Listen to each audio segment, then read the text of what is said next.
everyone. Today we are going to make a pattern out of this book. I bought it off of Fat Quarter Shop a while ago. It's The Spelling Bee by Lori Holt.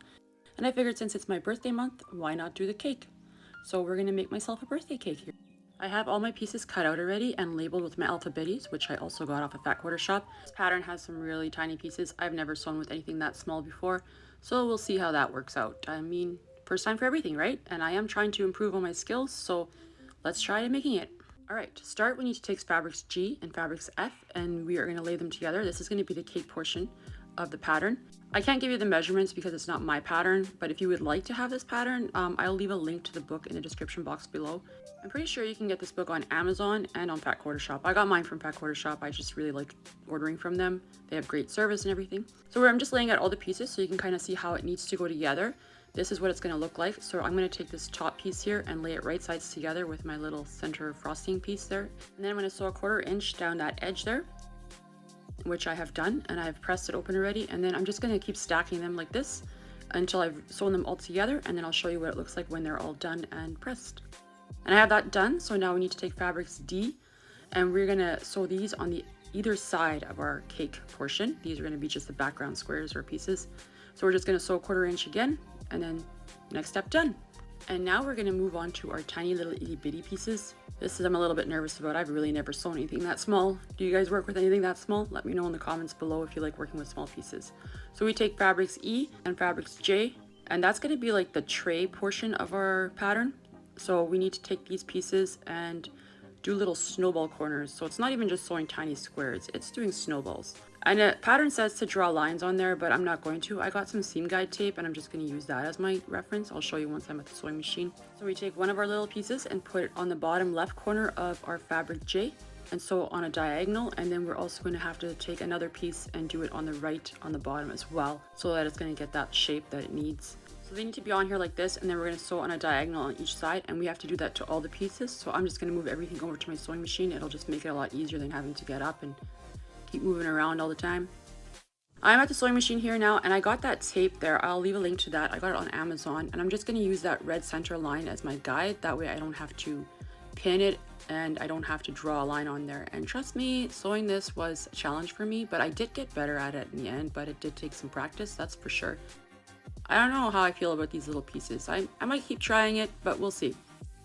And then as you can see here, it does not look quite right because I always double check before I cut it and move on. So I'm going to unpick that and redo it because I want it to look really nice. I'm making this for my mom, so of course I want it to look good. So I'm going to try using a little tool to help me guide it and see if that'll make a difference with not having my fingers so close to the needle, because well, you got to be careful.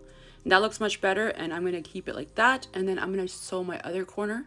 And if you look really closely, you'll see that once again, Sarah's screwing up because that's not right sides together. I have my little piece the wrong way. And of course, I only notice it once I've sewn it down, because who doesn't like sitting and unpicking everything all the time? One of these days, I'm going to learn to pay more attention. But I do have kids running in and out of my sewing room, so it's a little bit difficult sometimes to concentrate. But I get it done in the end. This time I made sure that I double checked everything before I started sewing so that I would get it right, and it is right this time. You just need patience and a lot of practice with these because, well, they are little piddly pieces, but I think it's going to look so cute when it's all done. And now that it's right, I'm just going to take my scissors and cut an approximate 1/4 inch and then take them over to the ironing board and press them. They are all pressed and ready to go, so now we will start assembling. And this will be the tray portion. I'm just doing everything in sections according to the pattern, but this is what it's going to look like when it's all sewn together. I really wish I had more of that blue fabric because I absolutely love it, but that came in a scrap bag that I got at my local quilt shop. I really like it. I need to find out what it is and where I can get more.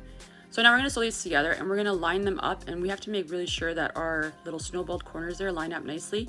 So I'm just going to make sure that it's nice and snug, and then I'm going to take a pin, poke it in there, and I'm going to leave that pin in there until my needle hits that seam allowance. That way I don't have to worry about it shifting or anything like that. And then there, I have this strip all sewn together. And I ironed my seams open just to kind of reduce some of the bulk because there's so many seams there. And look, Jack's back. Because once again, I screwed up. Read your pattern. I thought I had lost 2 of those little white squares. It turns out I hadn't. I needed those blue ones that I had already cut, but didn't bother to look at. So yeah, make sure you read your pattern all the way through before you start assembling. That way you don't make the mistakes that I do. And yes, I do make mistakes, but it happens. And now I have it done, it's fixed, and it looks a lot better now. So now we're on to fabrics H and fabrics I, and then we need some more E squares. So we're gonna do some more little tiny snowballed corners. So we're gonna take fabric E and put it on the bottom left and bottom right corners of fabric H. And this time I'm gonna make sure that I'm putting them right sides together so that I don't accidentally sew them on wrong again, because I think I've made enough mistakes today. I think I was just rushing too much, so I decided to slow down and take my time here. So the bottom corners of H on both sides, and then on I, you want to put them on the bottom right and then the bottom left. And there they are all done.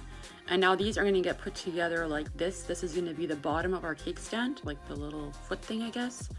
And then we're going to sew those together, and again making sure that we're lining up those snowballed corners because we want to keep our nice little point there.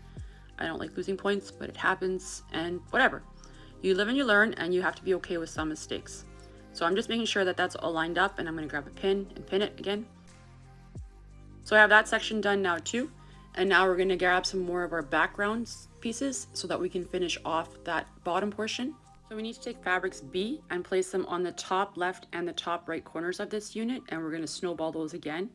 And on these ones I will draw the line because my sewing machine, I don't have that long table there, so I can't extend my tape, and it just makes it a little bit easier. And if you're a beginner, drawing the lines can help a lot in making it a lot easier. So I would recommend doing it. I'm just using a heat erase pen, so as soon as the iron hits it, it's going to be gone, those lines. And I'm going to pin these because they are a bit bigger and a little bit easier to work with, but then this way they won't shift around while I'm trying to sew them. And then that's done. And then we're going to add some more background pieces to this section and do another section of the stand. So I'm going to do the stand portion. So I'm going to take my fabric C and my fabric K, and that is going to be another unit that we're going to sew together. And then we're going to do on the bottom piece there, I'm going to add those side pieces as well, and those are fabrics A. Yes, fabrics A. I have it right there. I sometimes forget what I did, but then if I would just look, I could see it.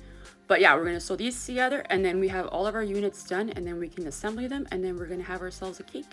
So we're just going to lay everything right sides together, and I'm going to chain stitch and try to get as much done as I can at once, and then save some thread because chain stitching does speed things up and save some thread. Alright, so now I have all my units done, so it's time to stack them, and then we're going to sew those together, and then this piece will be done. This would look really cute in a quilt for like a baker or something, because Lori Holt has a lot of like kitchen stuff, so that would be really good.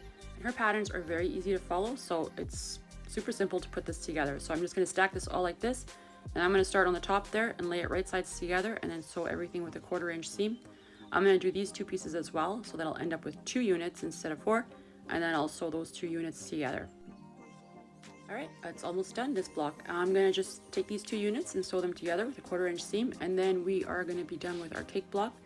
I think I'm going to use this to make a large hot pad. We'll see what I do with it. Here's the whole block assembled. This is what it looks like if you're doing just the block, but I'm going to add a border around it because I want to make a large hot pad, or it'll be like a table topper / hot pad. That way it'll look just nice on the table. And I just added random borders to make the size I wanted. You could do whatever you wanted to do, but that's it. That's the finished block. With my borders, it ended up being 17.5 inches wide and 14.5 inches high. But you could do it however you wanted. You can make it more even and more cohesive, but that's up to you. This is just how I did it. I hope you enjoyed this video, and thank you so much for watching.